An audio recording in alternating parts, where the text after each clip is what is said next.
All right, we are live. Following California's lead, several states are now supporting a plan that would ban the sale of gasoline-powered cars by the year 2035. Similar plans have been proposed in the UK and elsewhere. And while the plan aims to replace these vehicles with an electric option, I'm starting to wonder if this is part of a larger plan to end the era of personal automobiles entirely. Also, in response to Nancy Pelosi's trip to Taiwan, China has announced that they are suspending cooperation with the world in the fight against climate change. We're going to talk about this and more on episode 361 of the In the Tank podcast.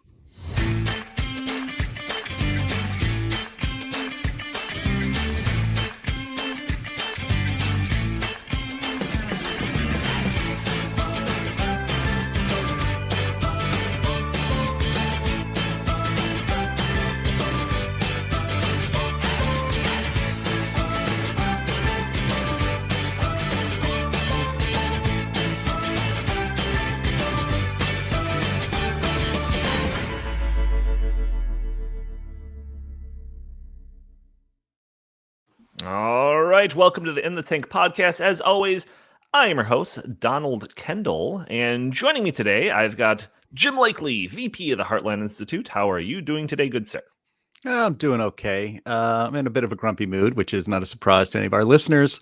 I'm having a root canal tomorrow, so that's helped to sour pretty much my whole week. Looking forward to my Friday morning with a root canal. So, I'll bring some of that root canal fear energy into the pod today. Oh, we have a video from the White House press secretary that might rival the pain of that root canal, but we'll see. Also joining us, Chris Talgo, senior editor here at the Heartland Institute. How are you doing today, good sir? Doing good, and just want to wish everybody a happy last couple of days of summer. Go out, enjoy it, because pretty soon it's going to be fall, and then it's going to be winter, and then it's going to be spring, and we're going to be really fiending for summer. So go out there and enjoy it, everybody. That is right. So before we get going, just a couple of things that we should say right off the top. One is there's a postcard right over Jim's shoulder that is highlighting the Heartland's 39th? 38th. 38th. See, the editor fact checks me. 38th annual benefit dinner for the Heartland Institute, featuring Yeomi Park, who is a North Korean defector and activist. She's going to be in the Chicagoland area for our event.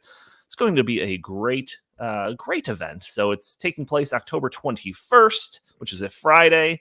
Check it out at our website, heartland.org. There'll be a nice little thing right on the top, featured link, or you can go to benefit.heartland.org for ticket information.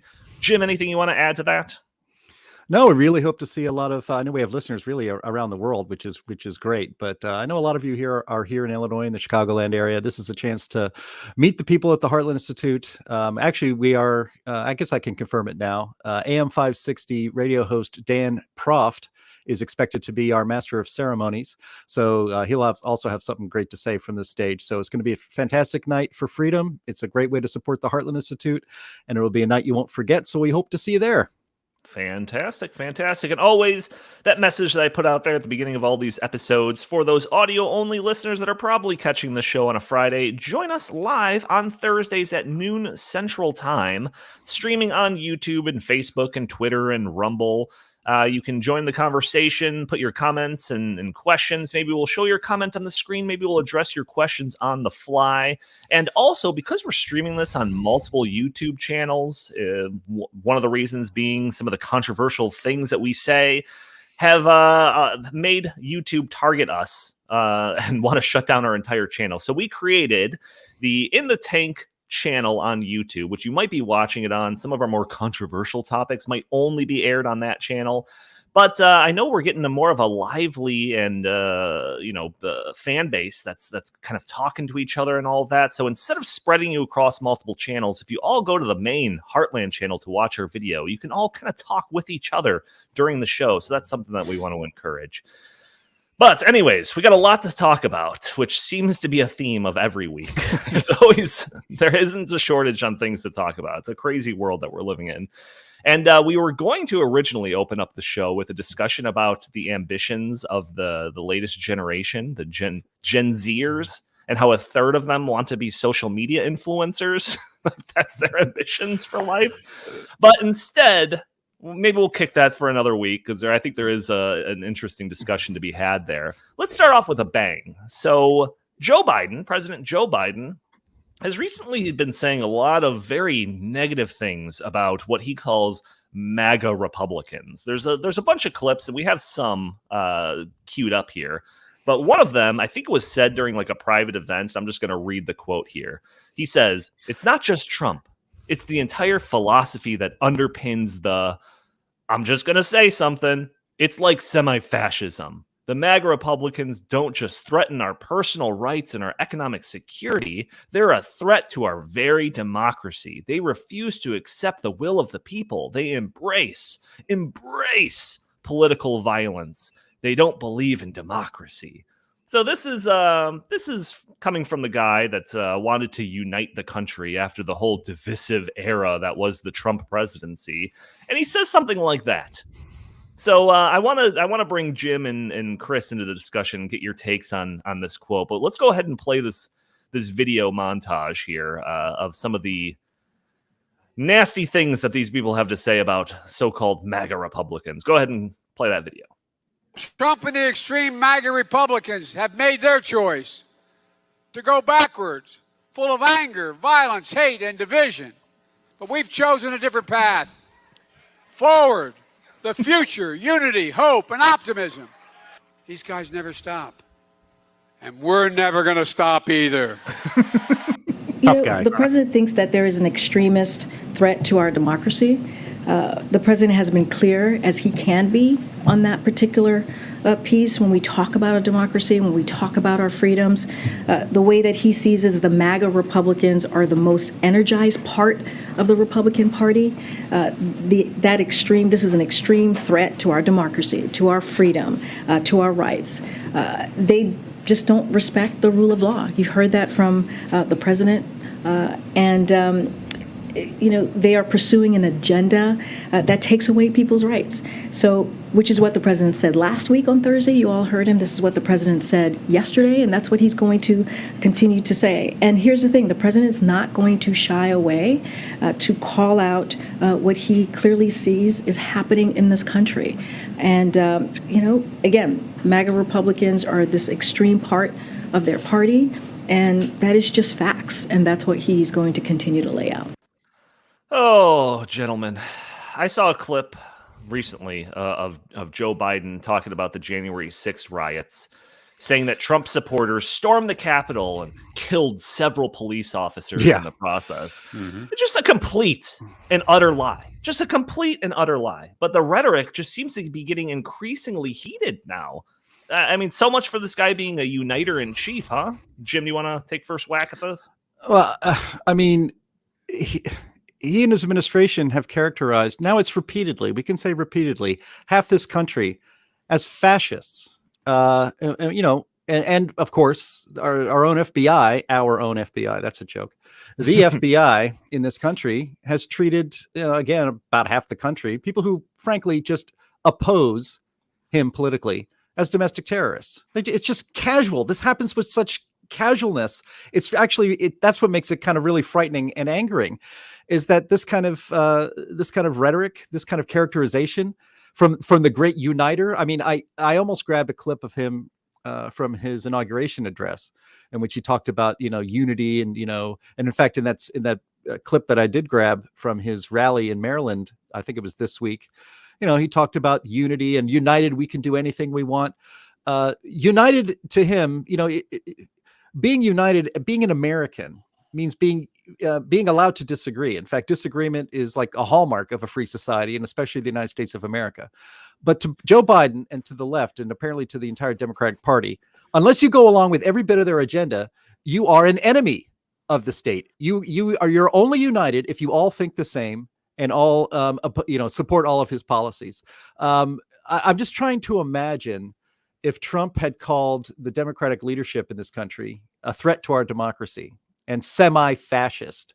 I think he might even actually, if he said that, he would probably be immediately arrested. There would be an actual coup. I'd imagine he'd probably be arrested by somebody in the Pentagon and maybe even put on trial, maybe not even put on trial, perhaps just summarily executed for calling the Democratic leadership of this country a threat to our democracy and semi-fascist. And this is happening from the White House press, the White House press spokesperson, from the White House press room, I should say, and from the mouth of our own president. And our media just like shrugs. Oh, okay. I'm trying to imagine if this again was turned around and this was Trump president saying these sorts of things. Our media thinks Trump calling the media fake news and his supporters chanting CNN sucks within earshot of poor Jim Acosta is a threat to democracy. First off, it's certainly a threat to the physical safety of Jim Acosta and all other reporters. Just saying CNN sucks and shouting that at a rally. And then, of course, saying that the media's fake news puts our First Amendment in great peril. Right. But Biden calling half of America fascist and a threat to our democracy, it's either crickets or it's cheering from our media, especially if you watch MSNBC and CNN, which Chris does, so I don't have to, and I'm sure they've done that. But what do you do? What do you do with fascists and threats to our democracy, to the very fabric of our nation?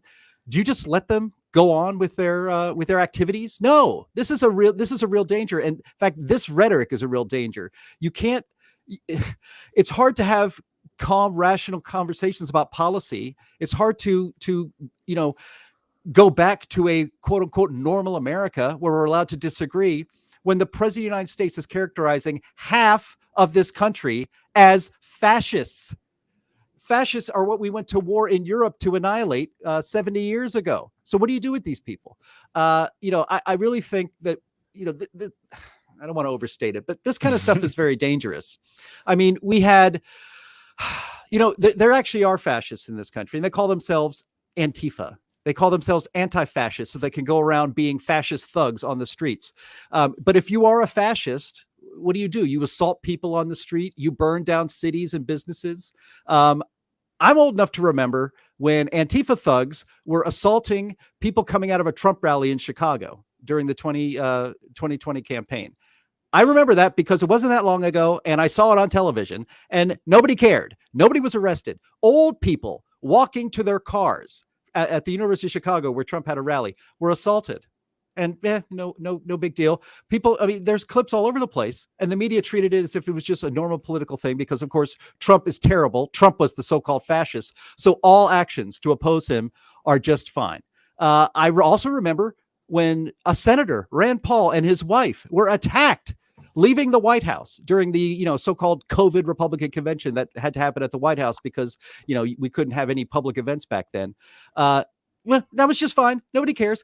That's actual fascism. The people that, were protesting the January 6th, on January 6th, protesting the election because they didn't think it was on the up and up. Yes, it was a riot. It got out of hand. It is nothing compared to what Antifa did the entire summer. And again, that was all fine. And now we have the president of the United States, again, calling half the country a threat to democracy and fascists because they oppose his radical leftist agenda. And, I don't know. Does he want people? Does he really want violence in the streets? And actually, I think this is where this is actually going.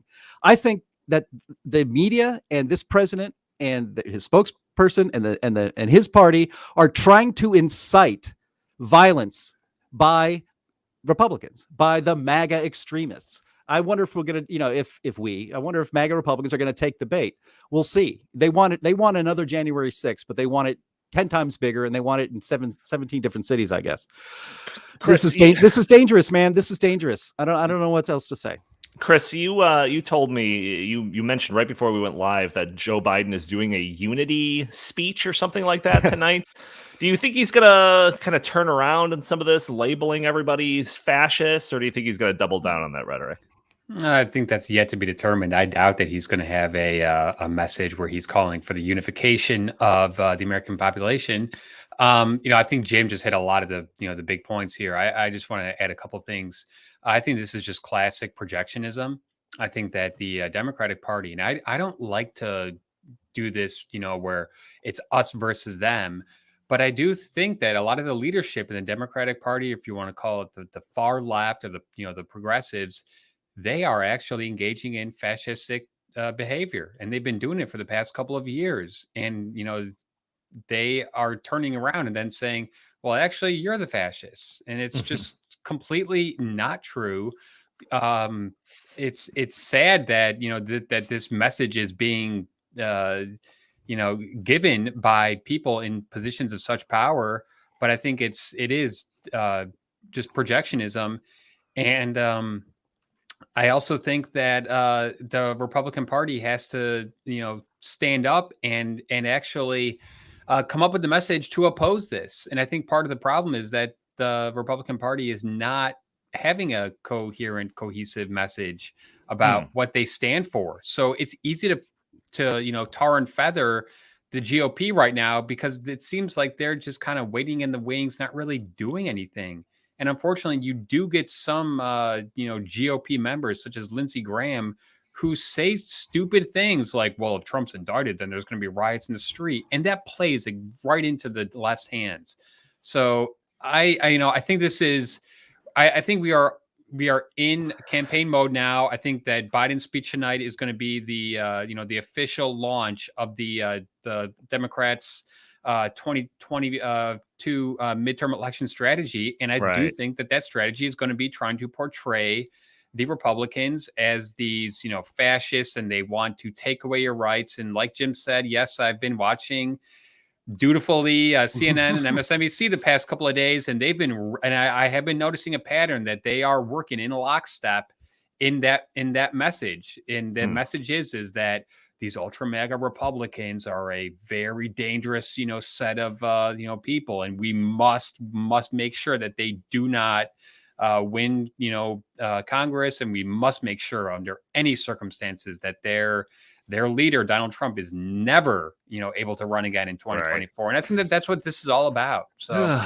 it's just getting worse and worse. All of this is just getting worse and worse. And like the media and everything is just getting like more and more partisan. Like it's I don't know. We're on a bad trend line here, folks. We're on a very bad trend line. Well, and Donnie, just, like, I guess my last thought on this is that it is, pitting Americans against Americans. Sure. And I am personally trying not to devolve into that. And I have a lot of friends on the left, and, I just met up with a couple of my old friends, and they're, big time leftists, but I just didn't engage in this kind of stuff. I've said it a million times on this podcast. I'll say it again. The average Republican thinks the average Democrat is ignorant, not stupid, just unaware of some of the facts that bring a full context into the picture of some of these complex policy issues, right? The other side, the average liberal, thinks the average Republican is evil.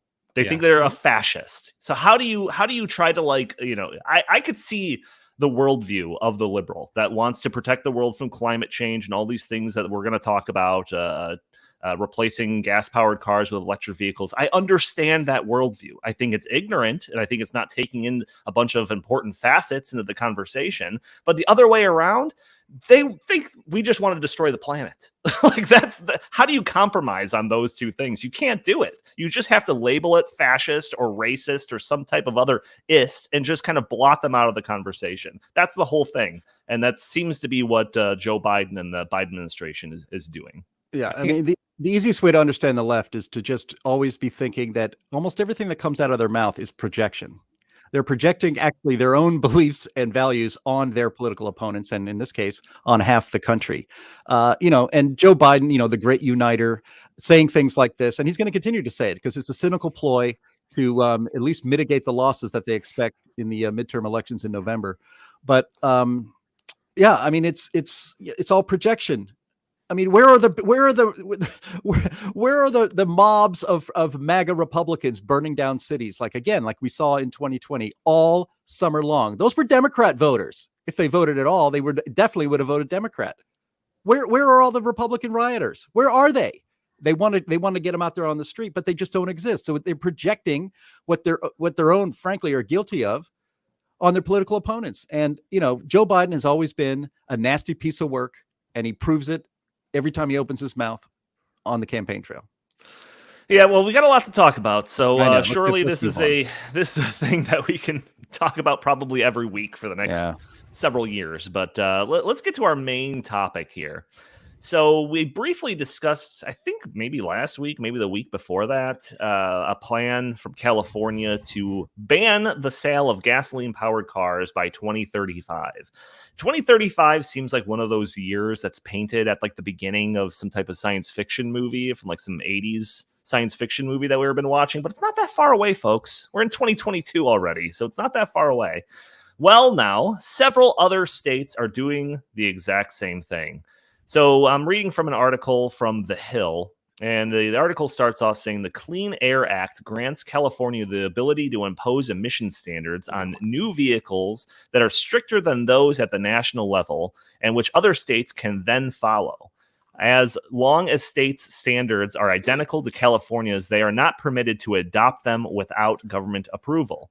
This week, the state of Virginia revealed it is bound by a 2021 state law to also phase out gas-powered cars by 2035. However, Attorney General Jason Morea's office said in a statement it hopes the state repeals the law so Virginians are not bound by California's policies.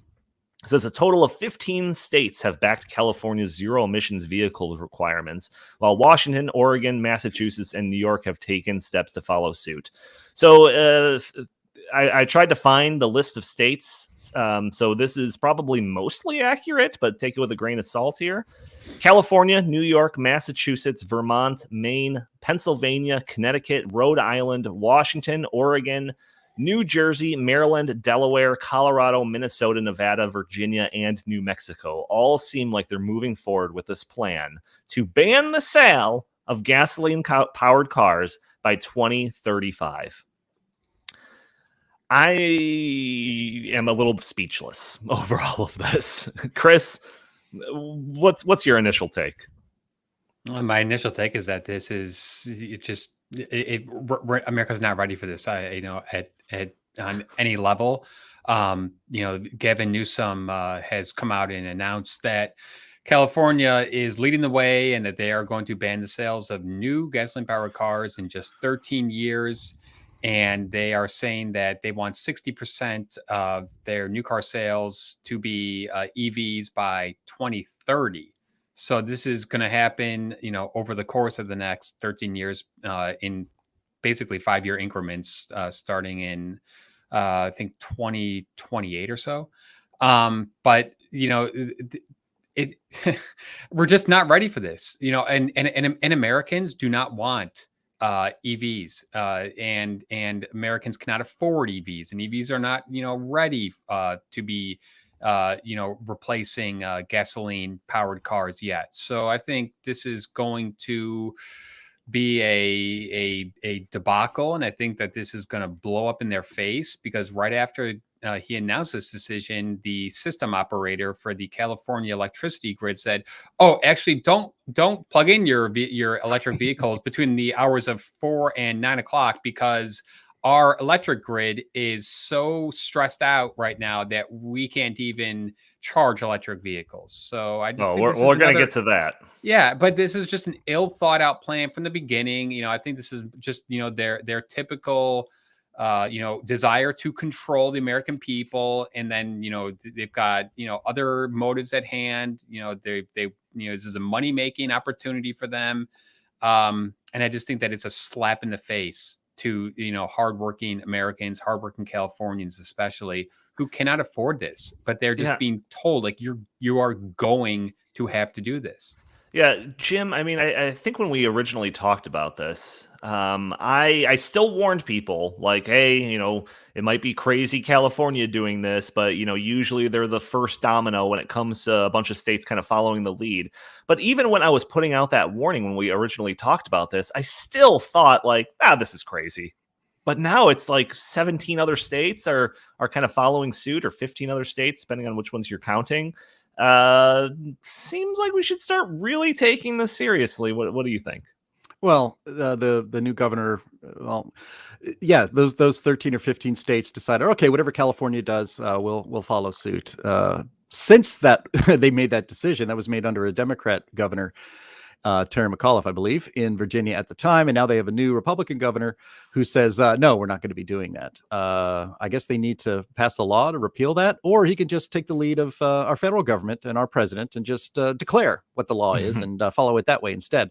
But it's madness. I think what we're seeing, and we're seeing increasingly, and I hope we're going to talk about, the energy crisis that's sweeping Europe right now and hitting especially the United Kingdom very, very hard, is that the wages of green virtue signaling are starting to come due. The bills are coming due. It is turning out to be very expensive, and not just inconvenient, but disastrous to our way of life.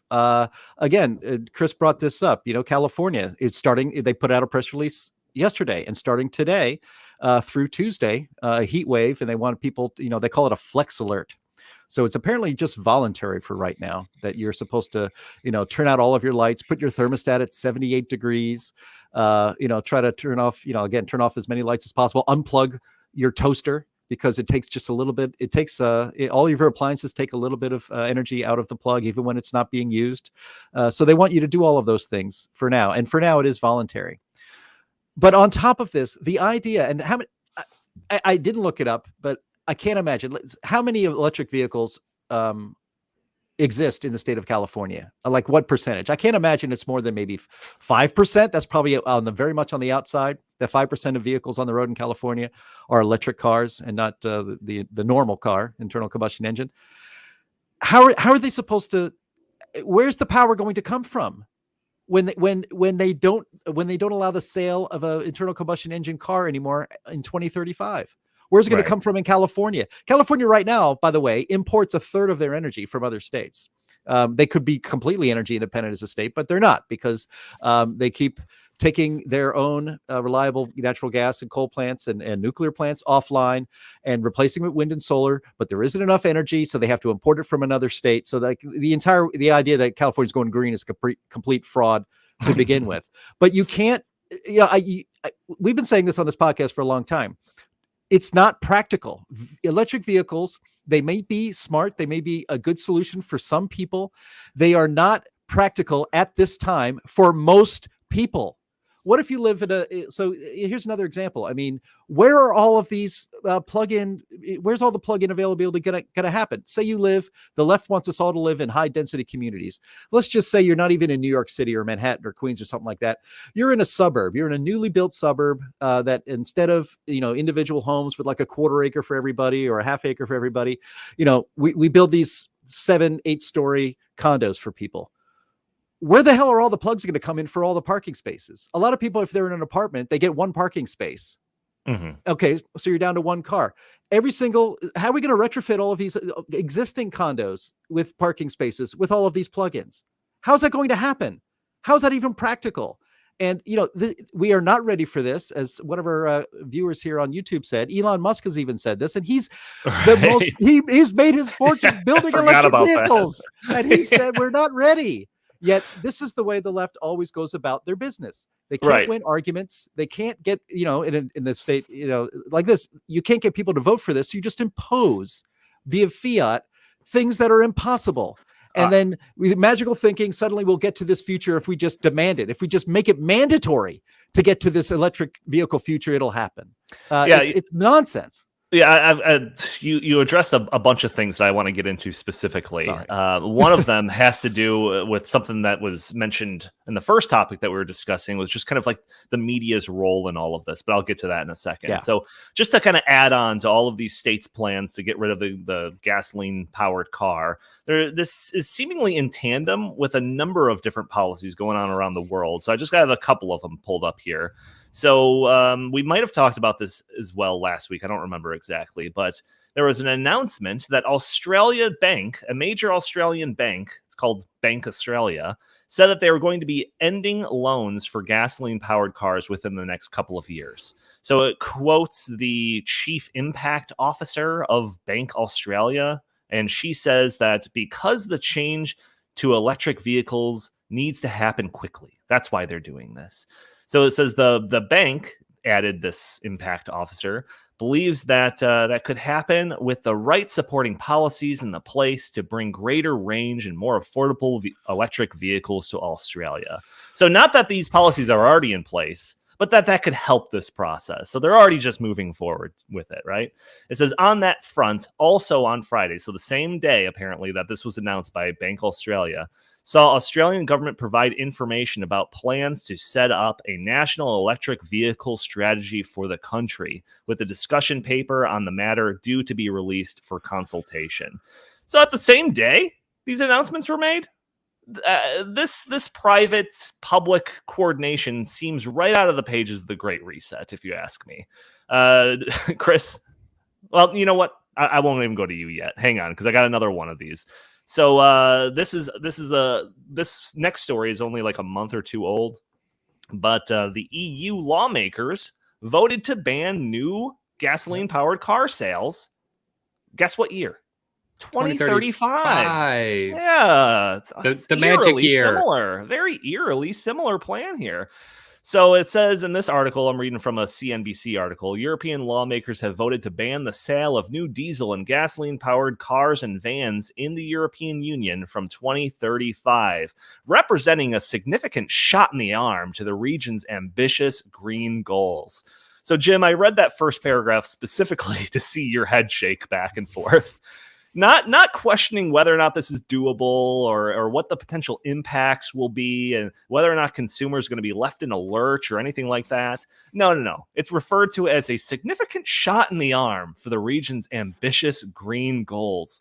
You just might as well have put a picture of a cheerleader on there. That's what I think. So, Chris, I will go to you. I suggested I was going to go to you first, but so I'll let you take first swing at all of this. It seems like a global coordination, all with the same ends. Kind of scary.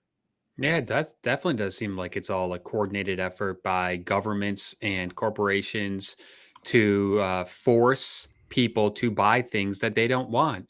I wrote an article about this a couple days ago, and I found a AAA poll, and it asked likely voters what kind of car they would like to purchase in the near future, a electric or a gasoline powered car.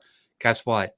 75% of the American likely voters said that they wanted to purchase a gasoline powered car in the next few years. So there is not an organic desire among the American people or the European people or the Australian people for this, which is why it is being forced top down by governments and people in power and elites, because they want this to happen and they want to force it upon the population. And it's do you know why those numbers are probably so low of people wanting an electric vehicle? Is because they see stories like this trending on Twitter. So this is something me and Jim, we were talking about this yesterday.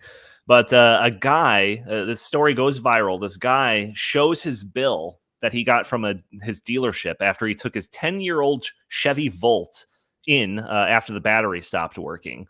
So the bill to replace this battery came out to $3,000. Oh, wait, sorry. I missed a zero. $30,000. $30,000. And no, I'm not joking. This is real life. And this story caught the attention of the USA Today, where they even did a fact check on this viral story and confirmed that it was in fact real. So I think a lot of people have in their mind like this idea that replacing a battery is similar to replacing a battery in a gasoline powered car, where it's like, oh, my battery's not working. I'll go to AutoZone, pick one up for a couple $100, swap it in, and I'll go to the grocery store right after that. No, that's not what it's like. No, these batteries are massive. They're like the size of like an office desk, and they're usually built into the frames of these cars. Changing a battery on one of these vehicles is not something you could do before going to the grocery store that evening. Jim, go ahead. Yeah, I mean, again, none of this is practical. I mean, we're living in a complete fantasy world, and what's really actually kind of scary is that these things are being imposed upon us, basically dictatorially. There's fewer, and it seems there are fewer and fewer things that we're allowed as Americans to vote on and get our approval for before they're imposed upon us. And these kind of mandates for electric vehicles are part of that. the electric car. I mean, I was talking to Sterling Burnett, who's our director of the Robinson Center on Environment and Climate here at the Heartland Institute. We do a show on Fridays, the same time on Fridays. That's called Climate Change Roundtable. You should tune into that as well on this very channel. But he was talking about how I think the so-called Inflation Reduction Act, which is actually a Green New Deal bill instead. I think it was $7,500 you get cash to help pay for a electric vehicle. That's new. And again, the Ford Motor Company announced, I think 3 days later, that they were raising the price of their electric vehicles by $7,500. So it didn't matter if you got that or not. But I think you get a voucher for $5,000 if you buy a used electric vehicle.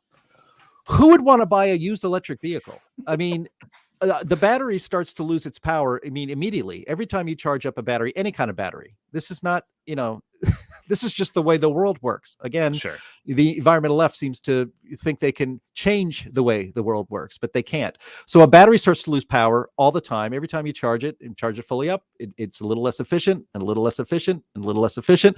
And so here, like you said, we have a story of just a 10-year-old Chevy Volt in which the entire battery has to be replaced, and it costs probably at least as much, if not more, than the brand new car would have, that brand new Chevy Volt cost at the time. Right. Who wants to buy a used electric vehicle? If you got it right off the factory floor, so let's say at peak efficiency, that battery might give you 250 to 300 miles per charge. A 7-8-year-old electric vehicle, how many miles do you think it's going to get on a full charge? Probably 100. It's completely useless. And again, to create these batteries, you have to get all these rare earth minerals out of the ground. It disrupts the environment much more than drilling for oil does. The environmental left never has to answer for these facts. And this unworkable future, or this future that they have for us, that they think is going to be so wonderful and cleaner and better, it's completely unworkable, and it actually is much, much worse for the environment, Right. than a normal gasoline car. Look, we have kept advancing our technology to make these cars burn gasoline cleaner and better than ever before. We keep the environmental left seems to try to convince us that we're all still driving around in 1973 Ford Pintos with leaded gasoline. That's not the world we live in anymore. Right. We live in a much cleaner world, and this new green future is going to be dirtier, worse for the environment, worse for every human on Earth. Yeah, I have to address the comment left here in the comments. It's from Narrow Lanning saying, yes, great reset. Heartland woke me up to ESG, not Glenn Beck. So that's in a reference to Glenn Beck's book, The Great Reset, which, Justin Haskins was a co-author on. I was a primary contributor on. But I will say that Heartland, Justin and I, woke Glenn Beck up to ESG. So yes, Narrow Landing, going right to the source. That is a good thing right there. I just wanted to promote that.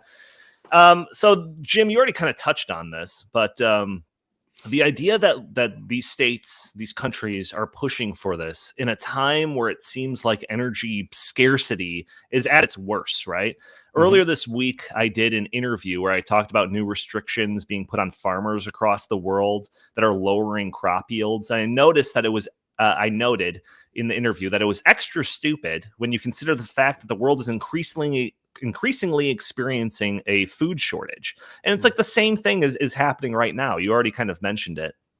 And I had seen on social media several versions of this graphic showing two different stories. News stories showed side to side. The first one being about the ban on gasoline-powered cars from California. And the second one being California issuing a flex alert, encouraging people not to charge their electric cars. And the silliest part about this was those stories were published like 4 days apart. Like this wasn't like taking something from years ago and juxtaposing about something that happened yesterday. 4 days apart. So I'm reading from this LA Times article, and Andy, there's a pretty interesting graphic here. So if you have the article handy, show it up on screen.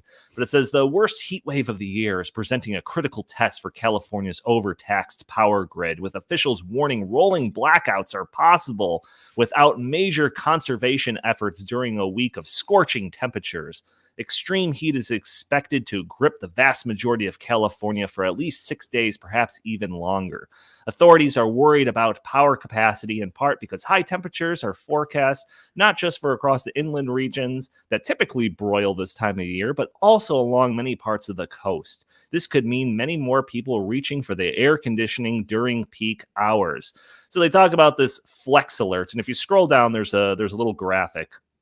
It says Flex Alert announcement, and it was put on Twitter. It says, a Flex Alert is in effect for today, August 31st, from 4 p.m. to 9 p.m. Help us reduce stress on the power grid by flexing your power with some of these tips. Set your thermostat for 78 degrees if health permits. Avoid using major appliances. Yeah, because you don't ever use the stove between 4 and 9 p.m. Turn off all unnecessary lights. Use fans for cooling. Unplug unused items. And left out of this graphic, but included in numerous other articles talking about this Flex Alert, is the idea to avoid or delay charging your electric vehicle.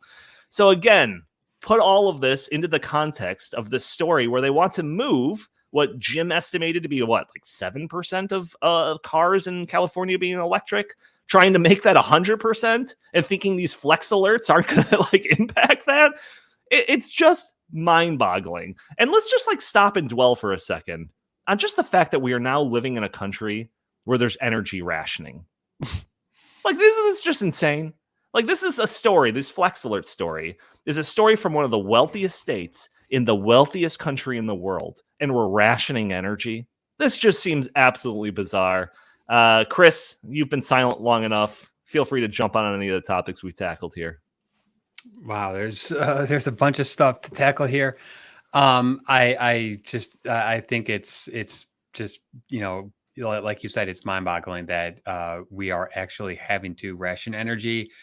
This is not necessary. This is a self-inflicted, wound. So it's not going to hurt people like Gavin Newsom. It's not going to hurt people like Nancy Pelosi, but it is going to harm the people that they claim that they are there to represent, and the people that they claim they are there to defend, the hardworking Californians. In the California rule to outlaw the sales of new gasoline-powered cars, they say that they are going to make a huge push to help lower-income Californians afford these cars. The average cost of a new EV is something like $60,000. And yes, they'll throw you a $7,500 subsidy, but that is not going to make it affordable for people who are living paycheck to paycheck. And right. Under the Biden economy, we are in a place where many Americans are living paycheck to paycheck. They're having trouble making ends meet. The last thing that they want to do right now is be told, oh, by the way, in the next decade or so, you're going to have to buy an electric vehicle because we say you have to. And if you can't afford it, well, then what do you do? I guess you're going to, just have to rely upon public transportation or, Uber or see, I think this is all part of their war on autonomy. And right. the gasoline powered car, when it, first, became of age in the early 1900s, that was a huge boon to American freedom because it allowed Americans to get away from the city, to move out into the suburbs. It led to the rise of the suburbs. California at one point in time was the epicenter of car culture here in the United States. And now they're just turning around and they're doing the exact opposite. So this is going to have very, very dire consequences for the very people that they claim that they are there to represent.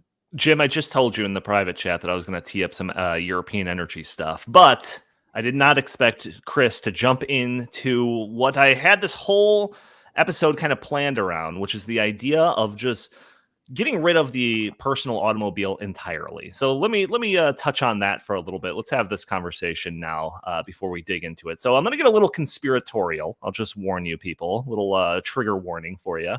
Justin and I have been doing a lot of work looking into the plans of the World Economic Forum because they're the biggest proponents of the Great Reset. They are not shy about all the things that they advocate for if you look on their website for any amount of time. We found numerous articles and papers promoting the idea of abandoning not just the gasoline-powered car, but the entire concept of personal automobiles entirely. So I've got a couple of articles here. There's a million more if you look on their website, but just for the sake of time, I've only got a couple here listed. One of them discusses the importance of embracing circular economies where people share cars instead of owning them for personal use. There's another one that talks about how cities should diminish car travel and how curtailing cars cuts emissions and can increase the quality of life. And there's an entire section on the World Economic Forum's website called the Global Future Council on Cities of Tomorrow, where they talk about different things cities can do to be more green and to incorporate important technologies and to generally become more efficient. And you better believe that people owning their own cars do not fit into these plans. So, I mean, Jim, am I, do you think that this is part of the real agenda, the long-term agenda, or do I have to take off the tinfoil hat? No, I think you need a bigger tinfoil hat. I think you need seven. I think you need seven tinfoil. You should put 7 tinfoil hats on top of each other just to make sure. Look, there was somebody in the comments that I saw flashing by said that they don't want us to have our own personal cars, and they don't. Again, when did we all vote on this? When did we all vote on the idea that people shouldn't have? It should be so unaffordable to have a car that nobody can have them anymore. When did we vote on cramming us all into high density housing? When did that happen? I don't remember voting on that. Right. We are not being represented as free people anymore. We're being ruled. You see these stories, they have a bit of a happy tone to them. And they're trying to convince us that, our betters will rule over us, but don't worry, trust us, you'll be so much happier. Just do what we say. Right. Just stop doing what you want and do what we want. And I tell you, you're going to be happier. Just trust us. Sure. Every time top-down ruling, like say in a communist country, happens, it always results in poverty, misery, and then eventually death. I don't think, this is a grand conspiracy, not owning personal vehicles is some kind of grand conspiracy to kill us all, but it's certainly of the mindset that that our betters are ruling over us. Mm-hmm. Instead of carrying out the will of the people. The will of the people and the leftist agenda are completely incompatible. Because left to their own devices, free people will make their own choices that are good for them. And again, another hallmark of all of this, and you touched on this earlier, Donnie, do you think, if we're going to save the environment, we have to all go into electric cars to save the environment, which is not going to happen. It's not going to save the environment. Let's just say that was the case, though. Is Gavin Newsom and Nancy Pelosi and Harrison Ford and all of these rich people, are they going to give up their private jets? Are they gonna turn down their thermostat? Do you think Nancy Pelosi is going to turn her thermostat up to 78 degrees this weekend, Labor Day weekend, if she goes home because of the energy crisis? Hell no. That's what you're supposed to do. Our ruling elites don't do any of the things they want us to do, which makes this entire thing even more absurd. And it needs to be resisted by everybody. I just can't help but think about the idea that, during COVID, only the essential employees could work and all of that. And I just wonder, in these times of flex alerts and energy rationing, in a time where we all have electric vehicles, is it so incomprehensible to think that we might have only an essential people that need to charge their cars can only have the ability to do it between 4 and 9 because we're in a flex alert. So only essential people can charge their cars. I mean, I'm sorry if this sounds conspiratorial, but I remember things that we talked about like months ago sounding conspiratorial being fact a couple of months later. So I don't know. Call me a conspiracy theorist if you want. Call me a radical MAGA Republican if you want, but it just seems like this is the path we're going down, and I'm just kind of looking a little bit further down that path. Chris, you're out of your element. Chris, you want to add on to this, and then I do want to get to the China story. I think it's an attack on freedom. I think that we've, basically just, explained what this is all about. This is about elites and, people who think that they are, capable of micromanaging our lives, saying, we know what's best for you. Listen to us and just do as we say. There has never been a societal discourse on the issue of whether or not, Americans want to transition to electric vehicles. That should be something that we make a decision as a nation. It should not be something that should be, just pushed down our throats. But not even as a nation, on an individual basis, yes, voluntary interactions. We don't need a democracy, simple majority vote to deem 49% of the people that want to stick with gasoline powered cars to be moved to the side. This is an individual thing, right? No, but I'm not saying that. What I'm saying is that it seems to me that in the past few months or so that this has just gained a lot of momentum, and I've seen Pete Buttigieg, and I've seen a lot of people just come in and say, no, this is happening whether you like it or not. So you better just get on board. There was never an organic conversation about this. It just has been coming from the top, and the American people have not been allowed to have their say on it. For example, in California, the California Air Resources Board, CARB, is I think it's 13 people. They voted unanimously to make this rule go through. This was not a referendum on the California ballot. Oh, it must have been quite a debate. Unanimously passed. Yeah, unanimous. Yeah, right. Yeah, quite the debate there. But California is a one-party state, so that makes sense. But what I'm saying is that there was never a referendum. This was never debated and talked about among the people as to, hey, how do we want to approach this? It was just told to us from Jennifer Granholm and Pete Buttigieg, just saying, it's so funny. These great reset people talking about stakeholder capitalism are making these decisions without the say of half of the stakeholders. Jim, I was going to jump to the China thing right away, but I don't want to leave you hanging with this European stuff. So, we talk about this time and time again on this podcast. We talk about energy and just how much worse it is over there in Europe. Another one of these viral stories that was going around was this small European coffee house that just got their energy bill for the month. And the energy bill was $1,000. Oh, wait, I missed a zero. $10,000 for the month for the energy of this little coffee house. Yep. And it just seems like things are getting worse. So, Jim, have at it. Say what you will about this topic, and then we'll move to the China story. Well, can you imagine paying, say, $1,000 a month? Maybe, which comes out to about $33 a day for heating and cooling your home or your business. Here at the Heartland Institute in our building, it costs about $1,200, $1,400 a month for either heating or cooling this place, and then suddenly getting a bill, as people in the UK and business owners in the UK are doing, that it becomes 10 times that amount. Or 500% increase. This one lady, you see it on Twitter. They show their bills, and their bills are instantly skyrocketing 500%. Because they enter contracts with the energy companies. It's like, well, okay, you'll be paying this much this year, and then you get a new contract, and then it's 500% higher. And there are pubs and coffee shops and small businesses that will be closing all across the UK and all across, I'm sure, continental Europe as well, because this kind of thing isn't sustainable. And I really think the media has a lot to blame here, because when people are blindsided by this. These poor people in the UK are blindsided. They didn't see this coming. They're just told by their politicians and their media that this is what we need to do. We're all in this together. And then suddenly their energy bills are up 550%. And this is going to happen in the United States too, because our media is doing the same thing now. Our corrupt media just refuses to report on the downsides of these green energy schemes. They completely shut out any commentary critical of these asinine and completely unworkable energy plans. And I'm not even talking about what they should do. When you see all these stories, that, like I said earlier, like the tone is all happy and positive, they should at least have somewhere in there, in maybe paragraph 25 of a 27 paragraph story, with somebody like, say, from the Heartland Institute saying wind and solar are not going to generate enough energy to keep the lights on in California. We need to look out. They don't even do that.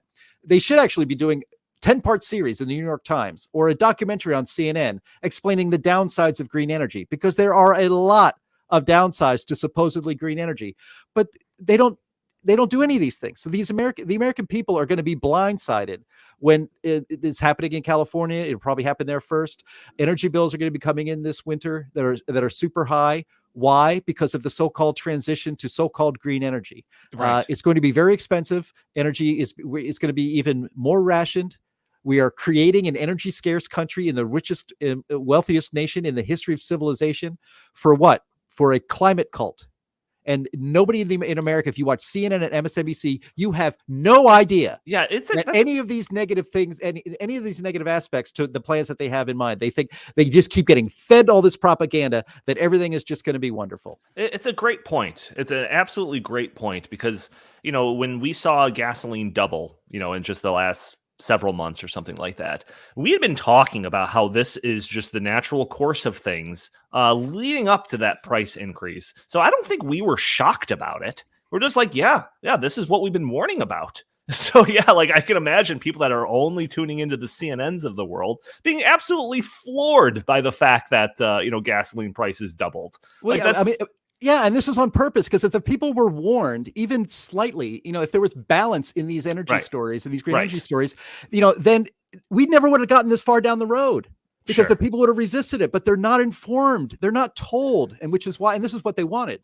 So now their plan is to get us so far down the road and be so committed that we can't turn back. But we never would have gotten here if the American people were informed about this from the beginning. Jim, do you have any optimism that the American people will make their voices heard on this issue in the coming elections? Jim, say yes or no, because we don't have time for you to give any longer. No, I'm genuinely curious, because I do wonder that if this is going to resonate with the American people and they're just going to say, I don't care what CNN and MSNBC is telling me about how great these EVs are. I can't afford it. I don't want it, and I'm not going to vote for the people who are forcing it down our throats. I mean, Jim, do you think that that's possible? No, I'm not optimistic. Okay. All right. We got 4 minutes left, which is plenty of time to cover this last story because it's just so ridiculous. But remember that trip that Nancy Pelosi took to Taiwan despite China's warning her not to go? Remember that? Well, I guess we know some of the repercussions of that trip now. So China announced that it was suspending cooperation with the United States in the fight against climate change. So, this isn't a shocker.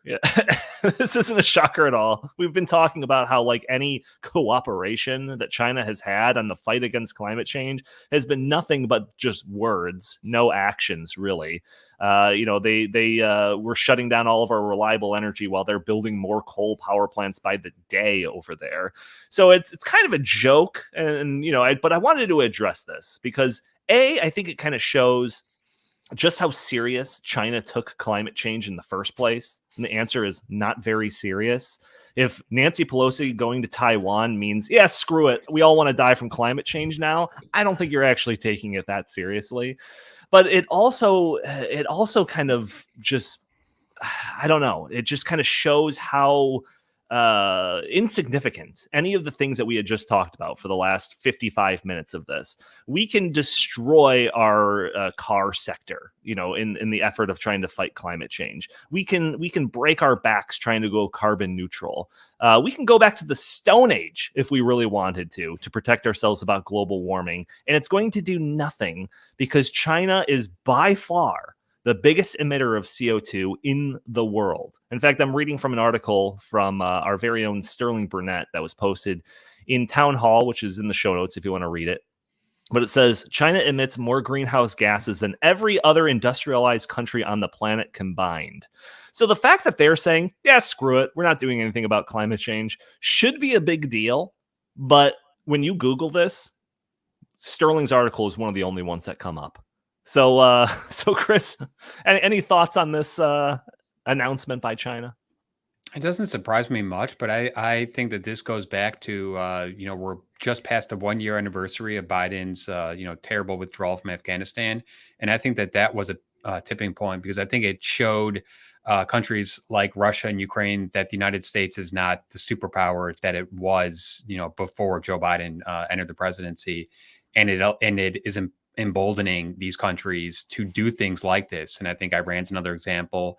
And I think that the only way to reverse this is to get tough on China. I was very, very proud of the Trump administration for their get tough on China policy. They, renegotiated a bunch of, terrible trade deals. And as soon as President Biden came into office, China started reneging on those deals. And now, China's saying, fine, if you want to, play hardball by having the Speaker of the House go to Taiwan, we'll play hardball too. And I think that this is going to be the just the beginning. I think we're going to see a lot more of, China saber rattling in the months to come. Jim, I'll give you final word on this and any of the topics that we've covered this episode. Yeah, the so-called Paris Climate Accord that supposedly saved the planet from destruction exempted China from this anyway. So I don't even actually understand why this is even news. China has never cooperated with the green agenda and never will cooperate with the quote-unquote green agenda. And it doesn't matter because even the United Nations, IPCC, if we did everything they said to save the planet, the difference in temperature 100 years from now would be so small you couldn't measure it. And so that's why you have to wonder, is all this really to save the planet, or is it to control people? And the answer is the latter. And Donnie, I think it's also part of a larger conversation with China. Here we are 2.5 years after the pandemic. Has anyone ever going to figure out how the pandemic really began in China? I think that China is much more of an enemy than a competitor. And I think that it's going to be in our best interest to view them that way. And I think this is them just thumbing their nose at America once again. Chris stealing the last word. Anyways, that's going to do it for this episode of the In the Tank podcast. I want to thank everyone for joining us this fine Thursday at noon Central Time, where you can catch us live streaming on Facebook and YouTube and Rumble and Twitter. Join in the conversation, throw your comments and questions in the live chat. Maybe we'll show your comments on the screen. Maybe we'll address your questions on the fly. Also, make sure to support the channel just by doing a couple of things. Won't cost you a cent. Hit that subscribe button, share this content, leave a comment, hit the like button even. All of these things help break through those big tech algorithms that prevent content like this from reaching more eyeballs. Also, if you'd like, you can follow us on Twitter at InTheTankPod or send us your comments, suggestions, or questions by emailing us at inthethankpodcast@gmail.com. Jim Lakely, where can the fine people find you? At J Lakely on Twitter, at Heartland Inst on Twitter, and always visit heartland.org. And Chris Talgo, what do you have to pitch today? Stoppingsocialism.com. We got a bunch of new content going up there every single day, and I hope everyone goes and check it out. And like I said at the opening, please go and have a great Labor Day weekend with your friends and family. That's what matters. Thank you all for tuning in, and we will talk to you next week.